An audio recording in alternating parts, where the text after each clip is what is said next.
அனைவருக்கும் மாலை வணக்கம். 4வது ஆண்டாக நான் இந்த நிகழ்வில் பங்கேற்கிறேன். தமிழகத்தில் இப்படி ஒரு உணர்வுபூர்வமான ஒரு நிகழ்வு வேறொன்று இருக்குமா என்று எனக்கு தெரியவில்லை. தன் மனைவியின் நினைவாக 26 ஆண்டுகளாக ஒரு மனிதர் இந்த சமூகத்திற்கு செய்து கொண்டிருக்கிற மிகப்பெரிய பங்களிப்பை மக்கள் முன்னால் வைக்கிற ஒரு நாளாக இந்த நாளை ஒவ்வொரு ஆண்டும், உலகத்தில் பெரிய சாதனை அப்படின்னு சொல்கிற நிகழ்வே என்னென்னா, ஏதோ ஒரு நாளில் ஒரு பெரிய உயரமான இடத்துக்கு ஏறிடுறது, இல்லை எதையாவது ஒன்று ஒரு பெரிய பளுவை இழுத்துறதை விட நாம் எடுக்கிற ஒரு தீர்மானத்தை தொடர்ச்சியாக செய்வது தான் இந்த உலகத்தில் மிகப்பெரிய சாதனை. நான் எங்கள் அப்பா இறந்தப்ப இனி ஒவ்வொரு ஆண்டும் எங்கள் அப்பாவுடைய நினைவு நாளை இப்படி கொண்டாடணும் அப்படின்னு சொல்லி 20 ஆண்டுகளுக்கு முன்னாடி நினைவு கூறுது. அந்த நாளில் எல்லாரும் கூடி ஏழைங்களுக்கு ஏதாவது செய்யணும், இல்லை முடியாதவங்களுக்கு செய்யணும், இல்லை எங்கள் அப்பாவோட பழகினவங்களை எல்லாரையும் வந்து சந்திக்கணும்னு சொல்லி 2 ஆண்டுக்கு மேலே என்னால் அதை செய்ய முடியல. ஆனால் 26 ஆண்டுகளாக ஒரு மனிதர் தன்னுடைய மனைவியின் நினைவாக தொடர்ச்சியாக இதை செய்வது அப்படின்றது இல்லைங்களா, அது வந்து வேறு எங்கேயும் யாராவது செய்வாங்களான்னு எனக்கு தெரியல. நான் இதுக்கு போகிறதுக்கு முன்னாடி மதுரை இன்றைக்கி 2 புத்தகம் இங்கே வெளியிட்டிருக்காங்க. ஒன்று இது வைக்கம், இன்னொன்று வந்து திராவிட இயக்க நாடக மரபு நடுவில் காணோம் அப்படின்ற நூல். 2க்கும் மதுரைக்கும் ஒரு பெரிய தொடர்பு இருக்குது. நான் இங்கே 2 நாள் ஆச்சு வந்துட்டு ரோட்டில் ஜார்ஜ் ஜோசப்பை பற்றி தானே ஒரு போஸ்டர் பார்த்தேன்.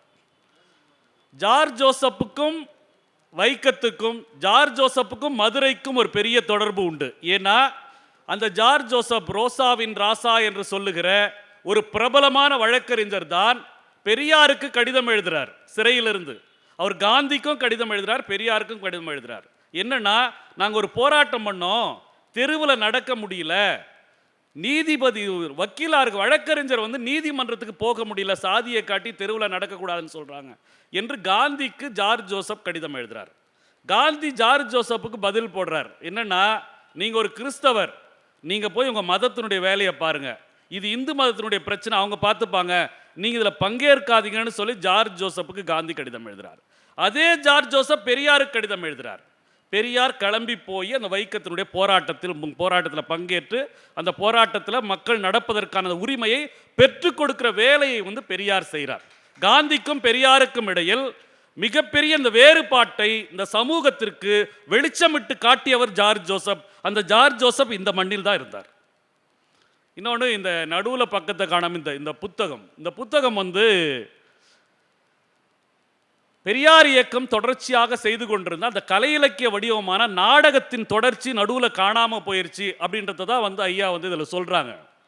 இந்த மதுரையில் 2 முக்கியமான நாடக நிகழ்வு, குறிப்பிடத்தகுந்த நாடக நிகழ்வு, அதை பேசிட்டு நான் வந்து இந்த இதுக்குள்ளார போகிறேன். 2 நாடக நிகழ்வு. 1946 கருஞ்சட்டை மாநாடு இங்கே நடக்குது, வைகை ஆற்றங்கரையில் நடக்குது. 2 நாள் மாநாடு. முதல் நாள் மாநாடு முடிஞ்சிடுது. 2வது நாள் மாநாட்டில் எம்ஆர் ராதாவுடைய நாடகம் இருக்குது. எம்ஆர் ராதா அப்போதான் பெரியார் இயக்கத்துக்கு வந்த 2வது ஆண்டு. அது 45 வரார், 46 2வது ஆண்டு. அப்படி நடக்கும் பொழுது அந்த நாடக கொட்டகையில் அந்த மாநாட்டு பந்தலையே கொளுத்திடுறாங்க. கண்ணகிக்கு பிறகு 2வது முறை மதுரை பற்றி எரிந்தது பெரியாருடைய கருஞ்சட்டை மாநாட்டில்னு சொல்லி அன்னைக்கு செய்தி பதிவு பண்ணப்படுது. இங்கே மிகப்பெரிய கலவரம் எம்ஆர் ராதா நாடகத்துக்காகவும் பெரியார் இயக்கத்தினுடைய அந்த கருஞ்சட்டை படைக்காக இங்கே நடந்துச்சு.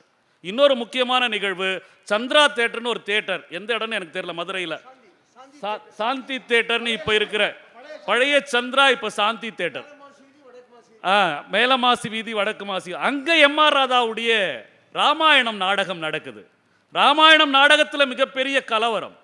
மிகப்பெரிய கலவரம்னு என்னன்னா, ஒரு குறிப்பிட்ட தலைவரை சொல்லி அவரை பற்றி பாட்டு பாடி தான் இங்கே நாடகம் போடணும்னு சொல்கிறாங்க. எம்ஆர் ராதா சொல்கிறார், நான் பாட்டெல்லாம் பாட மாட்டேன், எனக்கு பாட தெரியாது, யாராவது வச்சு பாட சொல்லு. இல்லை முடியாது, அப்போ நாடகம் போடாத, வெளியே போ அப்படின்றாங்க. எம்ஆர் ராதா சொல்கிறாரு, நான் நாடகம் நடத்துகிறேன்னு உறுதிப்படுத்திட்டேன், டிக்கெட் வாங்கிட்டு மக்கள் வந்துட்டாங்க, நாடகம் நடத்தாமல் ஒரு நாள் நான் திரும்பி போக மாட்டேன் அப்படின்னு சொல்லி மிகப்பெரிய கலவரத்துக்கு நடுவில் இந்த இடத்தில் நாடகத்தை முழுமையாக போட்டு முடிச்சுட்டு போன ஒரு இடம் இந்த இடம். இந்த பெரிய கலவரங்களுக்கு நடுவில் எம்.ஆர். ராதாவினுடைய நாடகத்தில் நடந்த, தமிழ்நாடு முழுக்க நடந்த பெரிய கலவரங்கள் இது முக்கியமான கலவரம். இந்த 2 இடம், எம்.ஆர். ராதா நாடகத்திற்கும் பெரியார் இயக்கத்திற்கும் மதுரைக்கும் மிகப்பெரிய தொடர்பு, வைக்கத்திற்கும் மதுரைக்கும் மிகப்பெரிய தொடர்பு இருக்குது. இந்த இடத்துல இந்த நூலை ஐயா வெளியிட்டிருக்காங்க, இந்த நாடகத்தை இங்கே அரங்கேற்றிருக்காங்க. நான் ஒரு சில செய்திகளை மட்டும், இந்த நூல் மிக முக்கியமான ஆய்வு நூல், 8 கட்டுரைகள் இந்த நூலுக்குள்ள இருக்குது. நூல் அறிமுகம் அப்படின்னு நான் போகாம, நூலை மிக நேர்த்தியாக தன் வாழ்நாளில் தான் செய்கிற வேலைகளை எல்லாம் அப்படியே ஆவணப்படுத்திட்டு வருகிற ஒரு வேலையை ஐயா செய்திருக்காங்க. இந்த நூலினுடைய முன்னுரையை என்னால் படிக்க முடியல. முதல் பத்தியை நான் படிக்க தொடங்கிட்டு உண்மையாகவே நூலினுடைய கட்டுரைகளை நான் படிச்சுட்டேன். என்னால் அந்த முன்னுரையை படிக்க முடியல. ஏன்னு நான் கடைசியில் சொல்கிறேன். நடிகவேள் எம்.ஆர். ராதா கும்பகோணத்தில் நாடகம் போடுறாரு. நான் இதை ரெண்டு இடம் சமீபத்தில் இந்த வாரத்துலேயே நான் 2 இடத்துல சொல்லிட்டேன். இப்போ 3ஆவது முறை சொல்கிறேன். கும்பகோணத்தில் நாடகம் அங்கே இருக்கிற எக்ஸிபிஷன் கிரவுண்டில் நடக்குது. அந்த எக்ஸிபிஷன் கிரவுண்டில் நவாப் ராஜமாணிக்கத்துடைய ஐயப்பன் நாடகம் போடுறாங்க. ஐயப்பன் நாடகம் போடுறாங்க. எம்.ஆர். ராதா மூப்பனார் தோட்டம்ன்ற இடத்துல எம்.ஆர். ராதா சீர்திருத்த நாடகம் போடுறார். இந்த 2 நாடகம், ஐயப்பன் நாடகத்துக்கு மக்கள் கட்டுக்கடங்காத கூட்டம் அப்படி அலைமோதுது. எம்.ஆர். ராதா போட்டிருக்கிற நாடகத்துக்கு ஒரு ஆள் கூட வராமல் வெறும் காலி நாற்காலியாக இருக்குது. ராமசாமி ஐயா கிட்ட நான் ஒரு விஷயம் பார்த்துருக்கிறேன். சரியாக ஒரு நேரம் சொன்னால் அந்த நேரத்துக்கு சரியாக அந்த நேரத்தில் ஒரு வேலையை செய்திருவார். எம்.ஆர். ராதா கிட்ட ஒரு பழக்கம் உண்டு. 6 மணிக்கு நாடகம்னா 6 மணிக்கு நாடகத்தை தொடங்கிடுவார். ஆட்கள் வந்தாலும் வரலனாலும் 6 மணிக்கு நாடகத்தை தொடங்கிடுவார். 5 மணிக்கே நாடக அரங்கம் ஃபுல்லாகிட்டா கூட 6 மணிக்கு தான் எம்.ஆர். ராதா நாடகம் நடத்துவார். இப்போ மூப்பனார் தோட்டத்தில் எம்.ஆர். ராதாவுடைய நாடக கொட்டகையில் பெஞ்சு நாற்காலாம் காலியாக இருக்குது, யாருமே வரல. ஆனால் எம்.ஆர். ராதா 6 மணிக்கு மடி அடித்து நாடகத்தை தொடங்கிடுறார். நாடகம், முழு நாடகத்தை 6 மணிக்கு தொடங்கி 10:30 மணி வரைக்கும் 4:30 மணி நேரம் நாடகத்தை முழுமையாக எம்.ஆர். ராதா போட்டு முடிக்கிறார். இப்படி 1 நாள் 2 நாள் இல்லைங்க, 10 நாளாக தொடர்ச்சியாக காலி பெஞ்சு நாற்காலிக்கு எம்.ஆர். ராதா நாடகம் போடுறார். அப்போ கூட இருக்கிறவங்க ஒரு 10 நாளாக பல்ல கடிச்சிட்டு இருந்து கூட இருக்கிறவங்க சொல்கிறாங்க, ஐயா யாருக்கு தான் இந்த நாடகம் நம்ம நடத்துகிறோம்? ஒரே ஒரு ஆள் கூட வரல. அங்கே நவாப்புக்கு ஹவுஸ்ஃபுல்லாக இருக்குது, நமக்கு ஒரு ஆள் கூட வரல, வெறும் பெஞ்சும் சேரும் தான் இருக்குது, யாருக்கு நம்ம இந்த நாடகத்தை நடத்துகிறோம் அப்படின்னு சொல்லும்போது நடிகவேள் எம்.ஆர். ராதா சொன்னாரா, டேய் முதல்ல இந்த பெஞ்சுக்கும் சேருக்கும் சுயமரியாதை வரட்டும், அப்புறம் இதில் உட்காரவனுக்கு சுயமரியாதை வரும்டா. முதல்ல இந்த பெஞ்சு சேருக்கு சுயமரியாதை வர்றதுக்காக இந்த நாடகத்தை நம்ம போடுறோம் என்று எம்.ஆர். ராதா சொல்லியிருக்கிறார். சரி, இப்படி சொல்லிட்டாரு. அது ஒரு பெரிய ஒரு பஞ்சு டைலாக் மாதிரி இருக்கு. அப்படின்னா 6 மாதத்தில் திரும்பி பார்த்தால் நண்பர்களே, இதே கும்பகோணத்தில் அதே எம்.ஆர். ராதா நாடகம் மூப்பனார் தோட்டத்தில் நடக்குது. அதே எக்ஸிபிஷன் கிரவுண்டில் நவாப் ராஜமாணிக்கத்துடைய நாடகம் நடக்குது. இப்போ எம்.ஆர். ராதாவுடைய நாடகம் நிரம்பி வழிகிறது. நவாப் ராஜமாணிக்கத்தினுடைய அந்த பக்தி நாடக புராண நாடகத்திற்கு ஒரு ஆள் கூட போகலை அப்படின்றது வரலாற்றை திருப்பி போடுகிற ஒரு மிகப்பெரிய வேலை நடந்தது. இந்த வேலையினுடைய இன்னொரு முக்கியமான செய்தி நண்பர்களே என்னன்னா, இதே கும்பகோணத்தில் தான் 1954 எம்.ஆர். ராதா ராமாயண நாடகம் போடுறாரு. ராமன் வேஷத்திலே எம்.ஆர். ராதாவை கைது செய்ய வராங்க. அப்போ கைது செய்ய வந்த அந்த இன்ஸ்பெக்டர் சொல்கிறாரு, நீங்கள் போயிட்டு ட்ரெஸ் மாற்றிட்டு வாங்க அப்படின்னு சொல்கிறாங்க. எம்.ஆர். ராதா சொல்கிறார், இல்லை நீ யாரை கைது பண்ண வந்திருக்கிற? குடிக்கார ராமனை தானே கைது பண்ண வந்திருக்கிற, நீ கைது பண்ணு. மக்கள்லாம் கத்துறாங்க, எம்.ஆர். ராதாவை கைது பண்ண விட மாட்டோம் அப்படின்னு மக்கள்லாம் கத்துறாங்க. அப்போ எம்.ஆர். ராதா சொல்கிறாரு, மகாஜனங்களே, அவங்க எம்.ஆர். ராதாவை கைது பண்ண வரல, ராமனை தான் கைது பண்ண வந்திருக்காங்க. நம்ம நோக்கமும் ராமனை கைது பண்ணோன்றது தான் என்று ராமன் வேடத்திலேயே எம்.ஆர். ராதா கைதாகி நீதிமன்றத்தில் போய் நிற்கிறார். நீதிமன்றத்தில் நிற்கும் போது நீதிபதி கேட்குறாரு, ராதா நீங்கள் ராமனை அவமானப்படுத்துறீங்களாமே அப்படின்னு கேட்குறாரு. எம்.ஆர். ராதா கேட்குறாரு, எந்த ராமனை அப்படின்னு கேட்குறாரு. ஜெயிச்சு சொல்கிறார், ராமாயண ராமனை அப்படிங்கிறார். எம்.ஆர். ராதா கேட்குறாரு, எந்த ராமாயண ராமனை அப்படின்னு கேட்குறாரு. ஜட்ஜுக்கு புரியல. ஜட்ஜுக்கு தெரிஞ்சதெல்லாம் ஒரே கம்பராமாயணம் மட்டும்தான். அப்போ எம்.ஆர். ராதா ஜட்ஜுக்கிட்ட சொல்கிறாரு, எனக்கு தெரிஞ்சு 13 ராமாயணம் இருக்குது, நான் எந்த ராமாயணத்து ராமனை அவமானப்படுத்துறேன்னு சொல்லுங்க என்று எம்.ஆர். ராதா ஜட்ஜுக்கு சொல்கிறாரு. நண்பர்களே, அன்றைக்கு தான் ஜட்ஜுக்கே தெரியும் 13 ராமாயணம் இருக்குது அப்படின்னு ஜட்ஜுக்கே பாடம் எடுத்தது எம்.ஆர். ராதா தான். இந்த மாற்றம் எம்.ஆர். ராதாவுடைய நிகழ்வில் நடக்குது. இப்போ பெரியார் 5 பேய்கள் 3 நோய்கள் 3 முட்டுக்கட்டைகள்னு சொல்வார். அதில் சினிமாவை சொல்வார், பத்திரிகையை சொல்வார். அப்படி சொல்லிக்கொண்டு தான் அந்த பத்திரிகை நாடகத்தை கையில் எடுத்து இதன் மூலமாக பிரச்சாரம் செய்ய முடியும் என்கிற மிகப்பெரிய அரசியல் மாற்றத்தை திராவிட இயக்கம் இந்த மண்ணில் செஞ்சது, இந்த மண்ணில் செய்தது. அது ஏன்னா அது சராசரி நாடகமாக இல்லை. நாடகம் வந்து 5 வகை, எனக்கு தெரிஞ்ச 5 வகையான நாடகம். புராண இதிகாச நாடகங்கள், சரித்திர நாடகங்கள், அன்னைக்கு சுதந்திர போராட்டம் இருந்ததுனால தேசிய நாடகம், அப்புறம் சமூக நாடகம், 5வதாக சீர்திருத்த நாடகம். எல்லாருமே இந்த 4 வகையான நாடகங்களை தான் போட்டுட்டு இருந்தாங்க. ஒன்று தேசிய நாடகங்கள் போடுவாங்க, கதர் விற்கிறது, தேசிய கொடி, விடுதலை, இதை பற்றி நாடகம் போடுவாங்க. இல்லைனா வரதட்சணை, பெண்ணடிமை, இந்த மாதிரியான சமூக நாடகங்கள் போடுவாங்க. இல்லைனா புராண நாடகங்கள், இல்லைனா சரித்திர நாடகங்கள். ஆனால் முதலில் இந்திய மண்ணில், தமிழ் மண்ணில் சீர்திருத்த நாடகம் என்கிற ஒரு மாற்று நாடக உள்ளடக்க வடிவத்தை கொண்டு வந்து சேர்த்தது பெரியார் இயக்கம். நிறைய நாடகங்கள் ஐயா சொல்லியிருக்காங்க. ஆனால் குறிப்பிடத்தக்க 1934 பாரதிதாசனுடைய இரணியன் அப்படின்ற ஒரு நாடகம். நீங்கள் பெரியார் இயக்கத்துக்கும் மற்ற இயக்கத்துக்கும் ஒரு பெரிய வித்தியாசம் என்ன தெரியுங்களா? நாம் நினைக்கிற பெரியார் இயக்கத்தினுடைய மிகப்பெரிய தலைவர்கள் இருக்காங்களே, அந்த தலைவர்கள் எல்லாம் நாடக நடிகர்களாகவும் இருந்தார்கள். பேரறிஞர் அண்ணா நாடக நடிகர், நெடுஞ்செழியன் நாடக நடிகர், கலைஞர் நாடக நடிகர், சிபி சிற்றரசு நாடக நடிகர், எல்லாருமே நாடகத்தில் நடித்தவங்க. பெரியாரை தவிர எல்லாருமே நாடகத்தை நடிச்சிருக்காங்க. இந்த இரணியன் நாடகம் திருப்பத்தூரில் போடுறாங்க. அர்ஜுனன், பழைய கோட்டை ஜமீனில் இருக்க அர்ஜுனன் அந்த இளைஞர் வந்து இரணியனா நடிக்கிறார். அந்த நாடகத்தை பார்க்கும்போது பெரியார் சொல்றாரு, அர்ஜுனனுடைய நடிப்பை பார்க்கும்போது எனக்கே வேஷம் போட்டு நடிக்கணும்னு ஆசையா இருக்கு, இந்த தாடி தான் தடுக்குது, இல்லைன்னா நானே நடிச்சிருவேன் அப்படின்னு பெரியார் சொல்றார். இந்த நாடக வடிவத்தை மிகப்பெரிய கொள்கை பிரச்சாரமாக மாற்றியது பெரியார் இயக்கம். நண்பர்களே, எம்.ஆர். ராதா பெரியாரை சந்திப்பதற்கு முன்பதாகவே சீர்திருத்த நாடகத்தை போட்டவர் தான். எம்.ஆர். ராதா போட்ட சீர்திருத்த நாடகத்தை பெரியாரும் அண்ணாவும் சம்பத்தும் சேலத்தில் போயிட்டு பார்க்குறாங்க. அப்படி பார்க்கும் பொழுது தான் அந்த இடத்துல தான் வந்து அண்ணா ஏறி சொல்கிறாரு, ராதா இப்படி ஒரு நாடகம் போடுறாரு, நாங்கள் அழையா விருந்தாலே அந்த நாடகத்துக்கு வந்திருக்கிறோம், நாங்கள் போடுகிற 100 மாநாடும் ராதா போடுகிற ஒரு நாடகமும் சமம் என்று அந்த மேடையில் ராதாவின் நாடகத்தை பெரியாரும் அண்ணாவும் புகழ்ந்து பேசுகிறாங்க. இது அப்பவும் எம்.ஆர். ராதா இயக்கத்துக்குள்ள இல்லை. 1941 எம்.ஆர். ராதா அவனுடைய நாடகத்துக்கு முதல்ல பெரியார் தலைமையேற்கிறார். தலைமையேற்று இறந்த காதல் அப்படின்ற நாடகத்தை பார்த்த உடனே அப்போதான் பெரியார் சொல்றாரு, ராதா போன்ற அறிஞர்கள் போடுகிற இந்த நாடகத்தை இந்த இயக்கம் ஆதரிக்க வேண்டும். ஏனென்றால் இந்த நாடகங்கள் சமூகத்தை சீர்திருத்துகின்ற ஒரு மிகப்பெரிய கருவியாக இருக்கிறது. எப்படி பார்ப்பனர்கள் அவர்களுடைய கலை வடிவங்களை ஊக்குவிப்பதற்காக டிக்கெட் வாங்கி 100 டிக்கெட் 200 டிக்கெட் விற்கிறானோ, அந்த மாதிரி இந்த நாடகங்களை நாம் ஊக்குவிக்க வேண்டும் என்று பெரியார் சொல்றார். சரி, இப்படி நடந்துருச்சு. என்எஸ்கே ராதாக்கு முன்னாடியே வந்து இயக்கத்தில் இருக்கிறாரு. ஆனால் ராதா 41 வராரு. ஒரு சம்பவத்தை வந்து பெரியார் பார்க்குறாரு. என்னன்னா 41 இந்த இறந்த காதல் நாடகத்துக்கு பிறகு இன்னொரு இடத்துல பெரியார் ராதாவுடைய நாடகத்துக்கு தலைமையேற்கிறார்.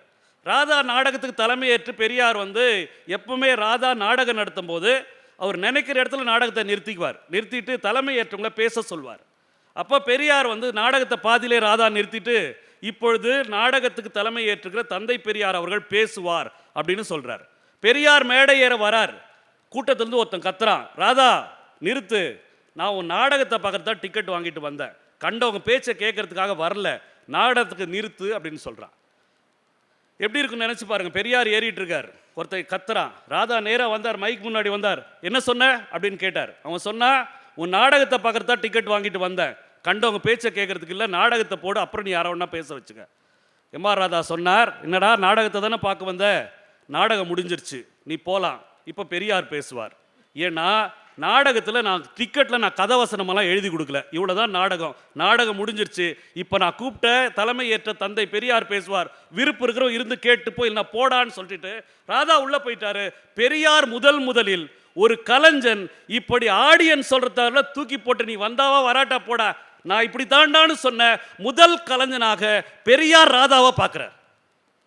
அதுக்கு முன்னாடிலாம் உங்களுக்கு தெரியும், ஒன்ஸ் மோர்னு சொன்னால் அவங்க திரும்பவும் எழுதாது, அதையே நடிக்கணும். முதல்ல ஒன்ஸ் மோரை தமிழகத்தில் ஒழித்தது எம்.ஆர். ராதா தான். நான் கஷ்டப்பட்டு நடித்து சாவேன், நீ ஒன்ஸ் மோர்னு சொல்வ, நான் மறுபடியும் எழுந்து மறுபடியும் கஷ்டப்பட்டு சாவனமாடா, உனக்கு ஒன்ஸ் மோர் வேணால் நாளைக்கு வந்து இதே நாடகத்தை பாரு, ஒன்ஸ் மோர் கிடையாதுன்னு சொல்லி ரசிகன் பின்னால் போகாம ரசிகனை தனக்கு பின்னால் வர வைத்த முதல் நடிகனாக எம்.ஆர். ராதாவை பெரியார் பார்க்கிறார். வேலூரில் 1951 நாடகம் நடக்குது. வேலூர் கலவரம் ஒரு முக்கியமான கலவரங்க. வேலூரில் தொடர்ச்சியாக 16-17 நாட்கள் கலவரம் நடந்தது.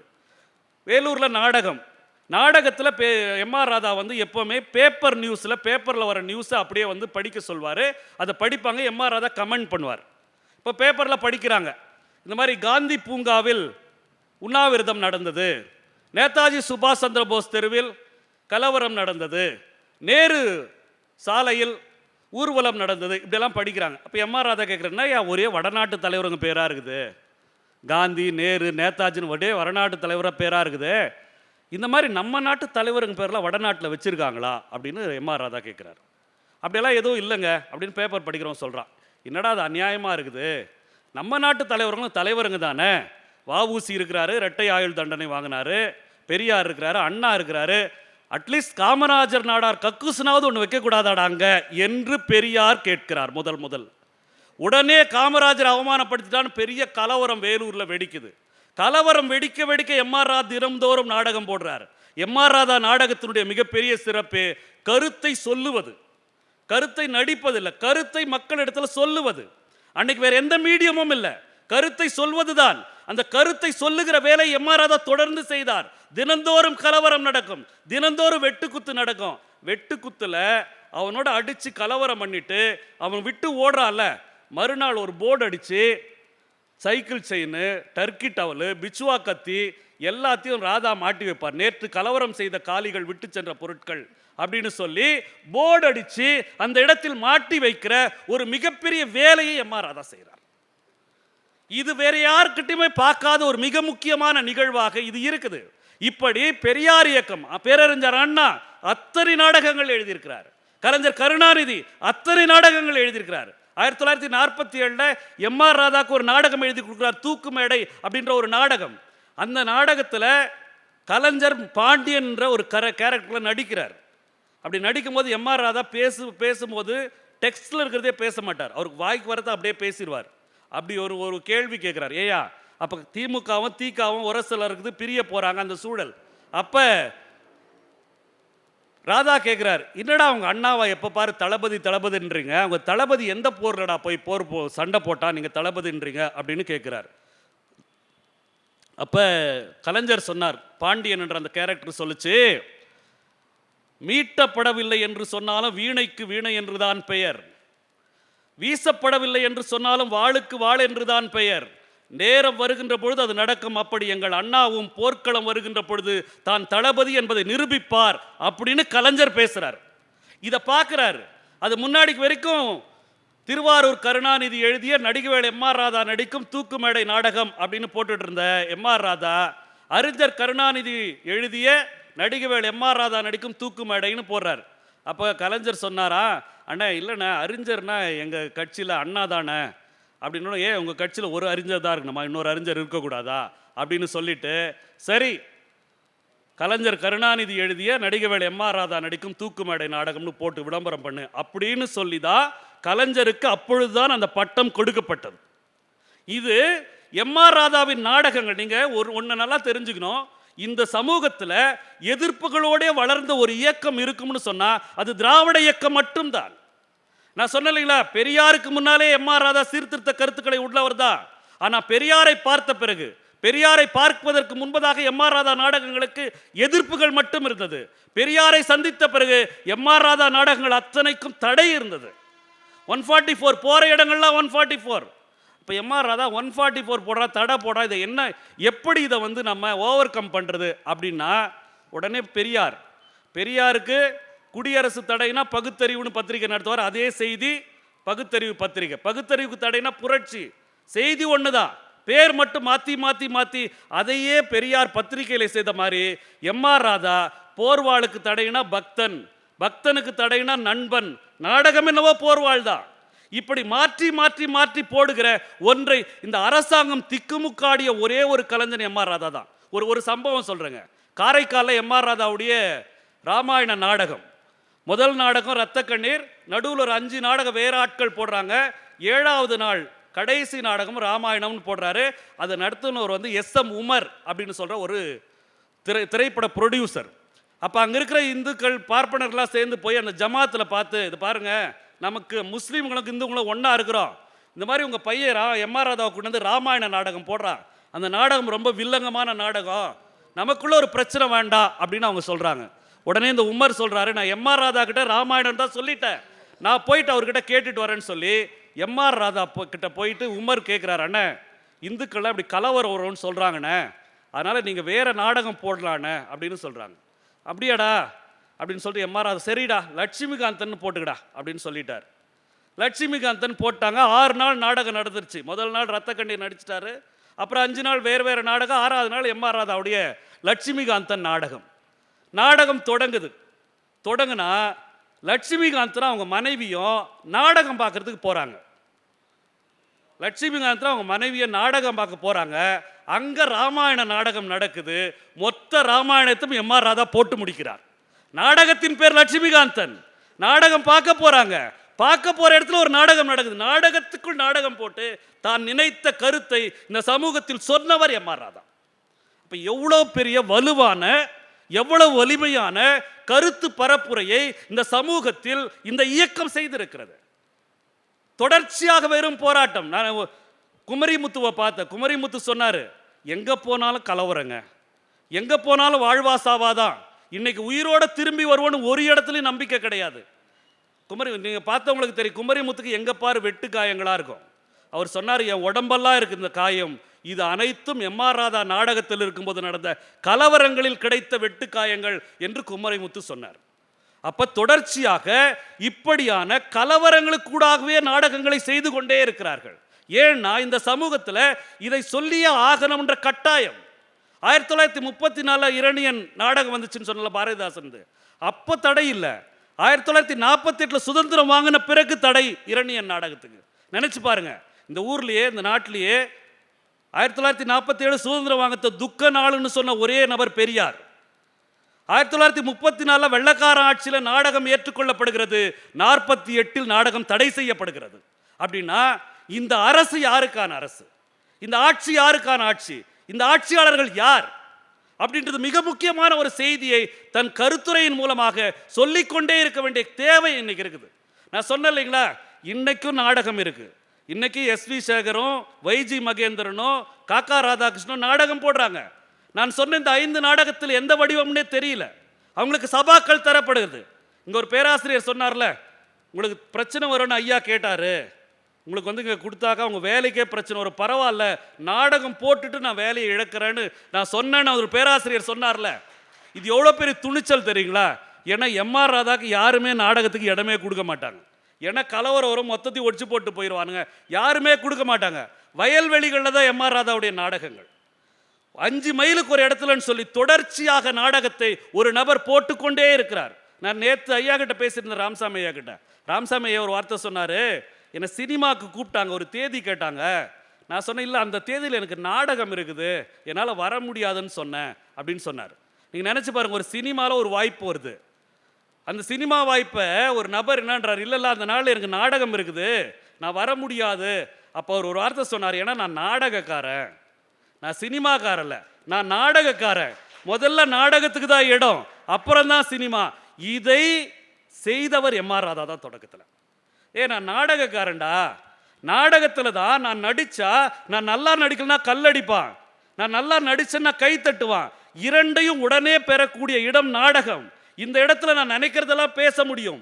யாரோ ஒருத்தர் எழுதி கொடுத்த பேச வேண்டிய தேவை எனக்கு இல்லை, நினைக்கிறத நான் பேச முடியும் அப்படின்ற கருத்து சுதந்திரம் இங்கே இருக்குது அப்படின்னு சொல்லி சினிமாக்குள்ளிருந்து சினிமாவை கடுமையாக விமர்சனம் செய்த ஒரு நபர் நடிகவேள் எம்ஆர் ராதா.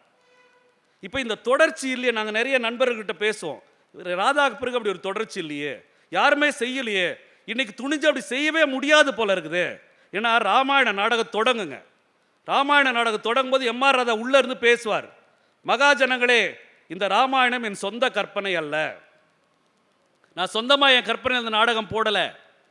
சீனிவாச ஐயங்கார், ராகவாச்சாரி, தந்தை பெரியார், குத்தூசி குருசாமி போன்ற இந்த 6 அறிஞர்கள்லாம் ஆராய்ச்சி செய்த அந்த ஆராய்ச்சியின் முடிவிலிருந்து தான் இந்த நாடகத்தை போடுகிறேன் அப்படின்னு சொல்லிட்டு ஓப்பன் ஆன உடனே ராமன் லக்ஷ்மணனோட என்ட்ரி ஆவார். எப்படி என்ட்ரி ஆவார்னா, இந்த கையில் கள்ளு கலையம், சாராய கலையத்தை வச்சுக்கிட்டு அந்த மொந்தையை வச்சுக்கிட்டு அதை குடிச்சுக்கிட்டு ஒரு பெரிய மாட்டு எலும்பை கடிச்சுக்கிட்டு ராமன் வேஷத்தில், லக்ஷ்மணா இந்த கசாப்பு கடைக்காரன் நம்மளை ரொம்ப ஏமாத்திட்டான்டா தம்பி, முத்திர மாட்டு கறியாக கொடுத்துட்டுக்கிறான், கடிக்க முடியலடா என்று ராமன் மேடைக்குள்ளார வரான்.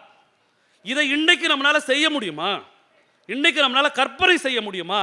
இந்த தொடர்ச்சி விட்டு போனால் இன்றைக்கு ராமனை தூக்கி பிடித்து ராமன் பேரால் மதக்கலவரத்தை உருவாக்கி ராமன் பேரால் கோவில் கட்டி ராமன் பேரால் இந்த நாட்டை பாழ்படுத்தி கொண்டிருக்கிற இந்த சூழலில் அந்த நாடகம் மிகப்பெரிய தேவை.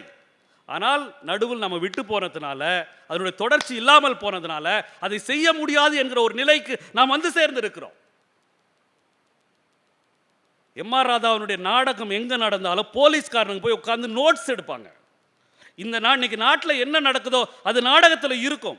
ஒரே நேற்று வந்தவன் முந்தினேற்று வந்தவன் இன்னைக்கும் வருவான். ஏன்பா நேத்தனப்பா ரத்த கண்ணீருக்கு போனேன் அப்படின்னா, நேற்று பார்த்த நான் காட்சி தான், ஆனால் நேற்று இருந்த வசனம் இன்னைக்கு இருக்காது. நாட்டு நடப்பு என்னன்னு தெரிஞ்சுக்கணும்னா ராதா நாடகத்தை பார்த்தா போதும் என்று அன்றாடம் நாடகத்தில் அன்றாட சமூக சூழலை அரசியலை பேசிக்கொண்டே இருந்த ஒரு கலைஞனாக ராதா இருந்திருக்கிறார். இதுக்கு ராதா சொல்றாரு, இதெல்லாம் எனக்கு எப்படி வந்துச்சு? அவருக்கு எழுத படிக்க தெரியாது, கையெழுத்து கூட போட தெரியாது. எனக்கு எப்படி வந்துச்சு? எனக்கு இது வந்ததுக்கு ஒரே ஒரு காரணம், தந்தை பெரியார்ன்ற ஒரு மனுஷனை சந்திச்சப்பதான் எனக்கு இதெல்லாம் வந்துச்சுன்னு சொல்றார். நீங்க ராதா போட்ட ஒரு நாடகங்க, விமலா அல்லது விதவையின் கண்ணீர்னு ஒரு நாடகம். அந்த நாடகத்துக்கு கடுமையான எதிர்ப்பெல்லாம் சந்திச்சாரு. ஆனா அந்த நாடகத்தை ஒரு விதவையினுடைய கொடுமைகளை அந்த நாடகம் காட்டும். இவர் ஒரு நாள் பெரியாரை சந்திக்கிறதுக்கு போறார், ஒரு ஆள் மூலமா பெரியாரை சந்திக்கிறதுக்கு ஈரோட்டுக்கு போறார். அப்படி ஈரோட்டுக்கு போகும்போது சுத்திரம் ஒட்டடிச்ச இளம் பெண்கள் உட்கார்ந்துட்டு இருக்காங்க. நடுவில் ஒரு ஆள் உட்காந்துட்டு அந்த பெண்கள் கிட்ட பேசிட்டு இருக்கான். யாருங்கன்னு கேட்குறாங்க. இது யாருங்க? இது யாருங்க அந்த ஆள் யார்கிட்ட பேசிட்டு இருக்காரு? ஏன்னா இப்போ குடியரசு பத்திரிகை இப்போ காட்டினாங்க இல்லைங்களா, இந்த குடியரசு பத்திரிகை ராவணன் பத்திரிகைன்னு பேர். அப்போ அவங்க கேட்குறாங்க, யாருங்க இவர் அப்படின்னு. ஒன்று, அவர் தான் ராவணன். அப்படி அந்த சுத்திரம் மொட்டடிச்சிட்டு இருக்காங்களா, அவங்க யாருன்னா அவங்க இளம் விதவைகள், கணவனை இழந்த பெண்கள், அவங்கள மறுமணம் செய்து கொள்வதற்காக பெரியார் தயார்படுத்துகிறார் அப்படின்னு சொல்றாங்க. அதற்கு பிறகு எம்.ஆர். ராதாவினுடைய விமலாலது விதவையின் கண்ணீர் நாடகத்தில் விதவைக்கு மறுமணம் செய்து வைக்கிற காட்சியை எம்.ஆர். ராதா பதிவு செய்கிறார். நீங்க ஒரு மனுஷனை நம்ம சந்திக்கிறோம்னா அந்த மனிதனால நமக்கு அனுகூலமாக இருந்தால் பாதுகாப்பாக இருந்தால் பரவாயில்ல. ஒரு மனுஷனை சந்திச்ச பிறகு தினந்தோறும் கலவரத்தை சந்திச்சுட்டே இருக்கிற ஒரு சூழல் இருக்குல்ல, அதை ஒரு மனுஷன் ஏத்துன்னு இருக்கிறான். எம்.ஆர். ராதாக்கு திருச்சியில் ஒரு வீடு உண்டு, 52 போர்ஷன் வச்சு 3 ஏக்கரில் ஒரு வீடு கட்டியிருந்தார். அந்த வீட்டுக்கு அவர் வச்ச பேர் 144 லாட்ஜ் அப்படின்றது பேர். எப்பெல்லாம் 144 போட்டானோ அப்போல்லாம் என் நாடகத்தை பார்க்கறதுக்கு நிறைய பேர் வந்தான். அதை வச்சு நான் வாங்கி இந்த கட்டடத்தை கட்டினேன், அதனால் இதுக்கு 144 லாட்ஜ் என்று பேர் வைக்கிறார். தடைகளை, மறுப்பை தன்னுடைய சாதகமாக ஆயுதமாக எடுத்துக்கொள்ளுகிற ஒரு பாங்கை எம்.ஆர். ராதா பெற்றிருக்கிறார். இதற்கான வலிமையை நான் பெரியார் இடத்தில் பெற்றுக்கொண்டேன் அப்படின்னு சொல்றார். இது விரிவா நிறைய பேசணும். நான் ஒரே ஒரு செய்தியை நான் சொல்லி முடிக்கணும்னு நினைக்கிறேன். எம்.ஆர். ராதா ஒரு பேட்டியில சொல்றார், எம்.ஆர். ராதா சொல்றார், நான் பெரியாரின் கொள்கைகளை பறைசாற்றுவதற்காகத்தான் இந்த நாடகத்தை போடுகிறேன். ஏன்னா நான் பார்க்க இந்த சமூகத்துல சுயநலம் இல்லாமல் முழுக்க முழுக்க இந்த சமூகத்துக்காக தன்னை அர்ப்பணித்திருக்கிற ஒரே ஒரு தலைவராக நான் தந்தை பெரியாரை மட்டுமே பார்க்கிறேன். எனவே அவர் கொள்கைகளை பேசுவதற்காக நான் நாடகம் போடுறேன். இதற்காக என்ன விலை கொடுப்பதென்றாலும் நான் தயார், இதற்கு என்ன விலை கொடுப்பதென்றாலும் நான் தயார். அந்த விலை என் உயிராக இருந்தாலும் கொடுப்பதற்கு நான் தயாராக இருக்கிறேன். இதுதான் எம்.ஆர். ராதா தன் நாடகம் போடுவதற்காக அவர் சொல்லியிருக்கிற ஒரு முக்கியமான விஷயம்.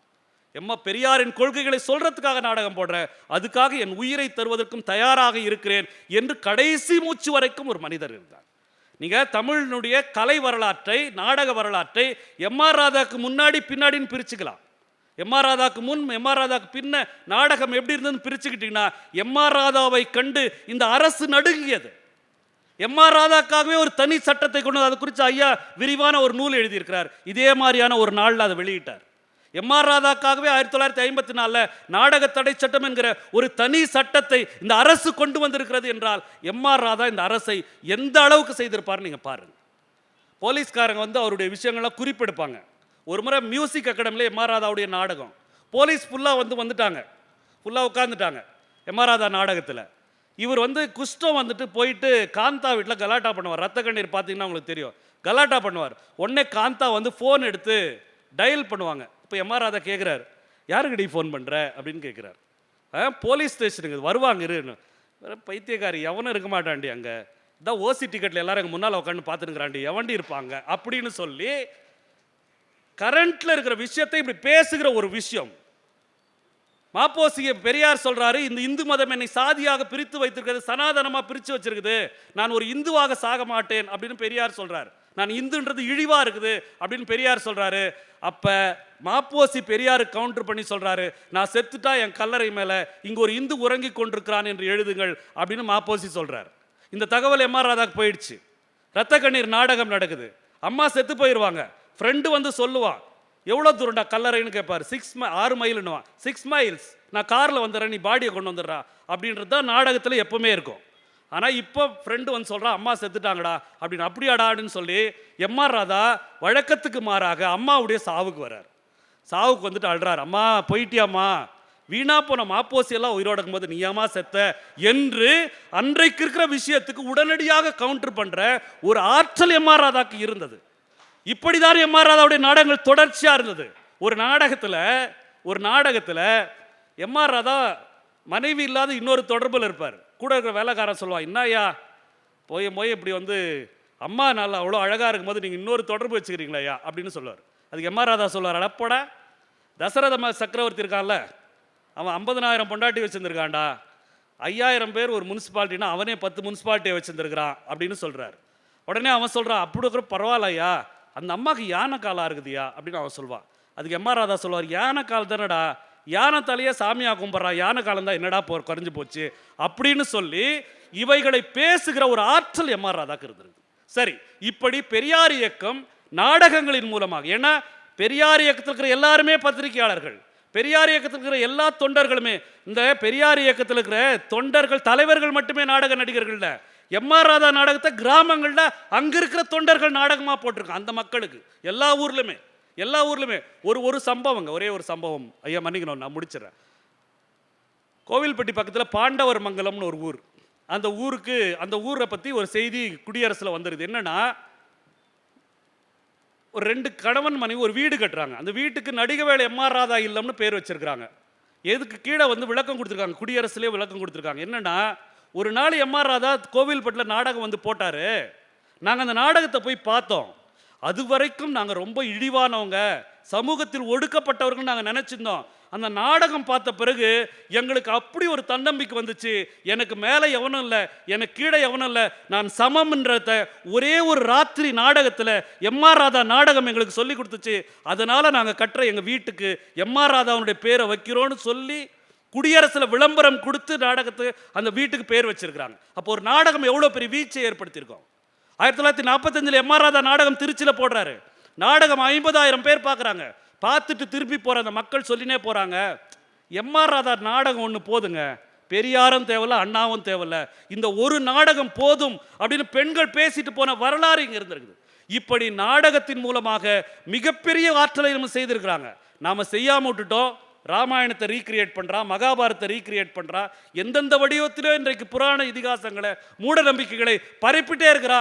இதற்கு இடையில நாம் வீச்சாக இருந்த இந்த எம்.ஆர். ராதாவினுடைய தொடர்ச்சி அல்லது சுயமரியாதை இயக்கத்தினுடைய நாடக மரபு பட்டு போயிருக்கிறது என்பதைத்தான் இந்த நூல் வந்து பேசுது.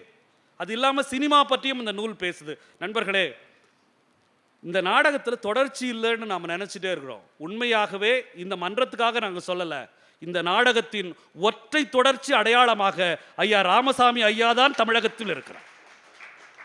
ஏன்னா அவரை பின்பற்றல பல இளைஞர்களில் நானும் ஒருத்தன். என்னுடைய முன்மாதிரியாக இந்த மாதிரி வாழ்ந்துடணும், இந்த மாதிரி இருந்துடணும் அப்படின்ற முன்மாதிரிகள் அப்படி எடுத்துட்டு இருக்கிற பலரில் நானும் ஒருத்தர். பெரியார் இல்லையே அப்படின்னு சொல்ற இத்தனை மாதிரியான இந்த சூழல்களில் இப்படி ஆற்றல் மிக்க ஒரு நபர் இல்லையேன்றதுக்கான ஒரு தொடர்ச்சியாக ராமசாமி ஐயா இருக்கிறாரு.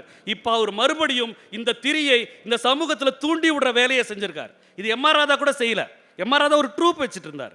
ஆனால் இன்னைக்கு கல்வி நிலையங்களில் போயிட்டு கல்வி நிலையங்களில் பெரியார் செய்த போராட்டங்களை நாடக வடிவமாக்கி அதை பிள்ளைகள்கிட்ட கொண்டு போய் சேர்க்கிற மிகப்பெரிய வேலையை ராமசாமி ஐயா செய்துட்டு இருக்காரு. எனக்கு இதில் நான் சொன்னேன் இல்லைங்களா, என்னால் முன்னுரையை படிக்க முடியலன்னு சொல்லி. சண்முகம் அம்மா தான் 26 ஆண்டுகளாக ராமசாமி ஐயாவை இந்த உலகத்தில் இந்த சமூகத்தில் இயங்குவதற்கான ஒரு இயக்க சக்தியாக அவருக்குள்ளிருந்து இயக்கி கொண்டிருப்பதாகத்தான் அவர் வந்து குறிப்பிடுறார். அதுதான் ஒரு காதல் என்ன செய்யும், ஒரு காதல் எங்கு முற்று பெறும், ஒரு காதல் என்ன செய்யும்? சுயநலம் இல்லாத ஒரு காதல் இந்த சமூகத்திற்காக செய்கிற பங்களிப்பு தான் காதலாக இருக்க முடியும். பெரியார் நாகம்மையார் இருந்த போது அவர் தலையங்கத்தில் எழுதின அந்த எழுத்துக்கும் இன்னைக்கு ராமசாமி ஐயா செய்துட்டு இருக்கிற இந்த வேலைக்கும் நான் பெரிய வித்தியாசத்தை பார்க்கவில்லை என்று நான் கருதுகிறேன். நடிகை எம்.ஆர். ராதா ஒரு மனைவி, அவங்க மனைவி இறந்து போயிட்டாங்க. கோயம்புத்தூரில் நீங்கள் போனீங்கன்னா இப்போவும் ஒரு பெரிய கல்லறை, ஆத்துப்பாலம் அப்படின்ற இடத்துல இருக்கிற இடுகாட்டில் ஒரு பெரிய கல்லறை, பெரிய கல்லறைனா மிகப்பெரிய ஸ்தூபி கட்டியிருக்கார். ஸ்தூபி கட்டி 4 பக்கமும் கல்வெட்டு.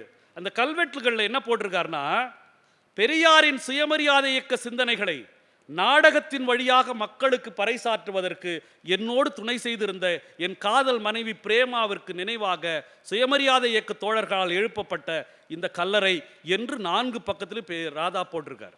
அப்படி போட்ட ராதா அதற்கு எழுப்பிட்டு எப்பவுமே மாச கணக்கில் அங்கேயே போய் அழுதுட்டே இருந்திருக்கிறார் உட்காந்துட்டு.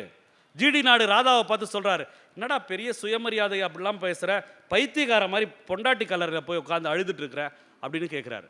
அப்போ ஜிடி நாயுடுக்கு எம்.ஆர். ராதா சொல்றாரு, ஷாஜகான் மும்தாஜுக்கு செய்தது பைத்தியக்காரத்தனம்னா நானும் பைத்தியக்காரனாவே இருந்துட்டு போறேன் அப்படின்னு சொல்லிட்டு பின்னாளில் எம்.ஆர். ராதா சொன்னாரு, எங்கிட்ட இருக்கிற பல்வேறு கெட்ட பழக்கங்கள் போயிட்டு நான் இன்னும் தீவிரமாக இயங்க வேண்டும் என்கிற ஆற்றலை பிரேமா எனக்கு தந்தார் என்று தன் பேட்டிகளில் எம்.ஆர். ராதா சொல்லியிருக்கிறார். எனக்கு எம்.ஆர். ராதாவுக்கும் ராமசாமி ஐயாவுக்கும் பெரிய வித்தியாசம் பார்க்க தோடலை. நான் தனிப்பட்ட விஷயத்தில் சொல்லலை.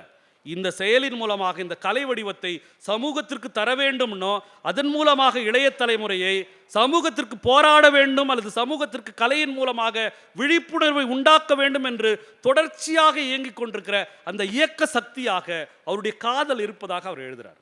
நான் இயங்குகிற 364 நாட்களும் இந்த ஒரு நாளுக்காகத்தான் இயங்கிக் கொண்டிருக்கிறேன் அப்படின்னு ஒரு வரி எழுதுறாரு. செண்பகத்தினுடைய இந்த நினைவு நாளாகிய அந்த ஒரு நாளுக்காகத்தான் நான் மற்ற நாட்களை நான் நாடகமாக, எழுத்தாக, பேச்சாக வாழ்ந்து கொண்டிருக்கிறேன்.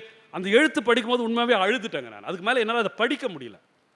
ஏன்னா இது போராடுறதுக்கு, இயங்குறதுக்கு, கலையை சமூகத்திற்கு பயன்படுத்துறதுக்கு மட்டும் இல்லை, காதலிக்கிறதுக்கு கூட இந்த வாழ்க்கை நமக்கு சொல்லித் தருவதாகத்தான் இந்த எழுத்து இருக்கிறது. அந்த எழுத்துக்கள் இந்த நூலில் பதிந்திருக்கிறது. இந்த நூலை நாம் வாங்கி வாசிப்பதன் மூலமாக நாம் சமூகத்திற்கு என்ன செய்ய வேண்டும் என்றும், ஒரு கலைஞனாக இந்த சமூகத்தில் என்ன செய்ய வேண்டும் என்றும், ஒரு காதலனாக, ஒரு சராசரி மனிதனாக இந்த சமூகத்தை நாம் எப்படி அணுக வேண்டும் என்கிற அத்தனையும் பொதிந்ததாக இந்த எழுத்துக்கள் இருக்கின்றன. இதை வாங்கி வாசியுங்கள். இந்த வாய்ப்பை எனக்கு தந்த ஐயா அவர்களுக்கு நன்றி பாராட்டி விடைபெறுகிறேன். நன்றி, வணக்கம்.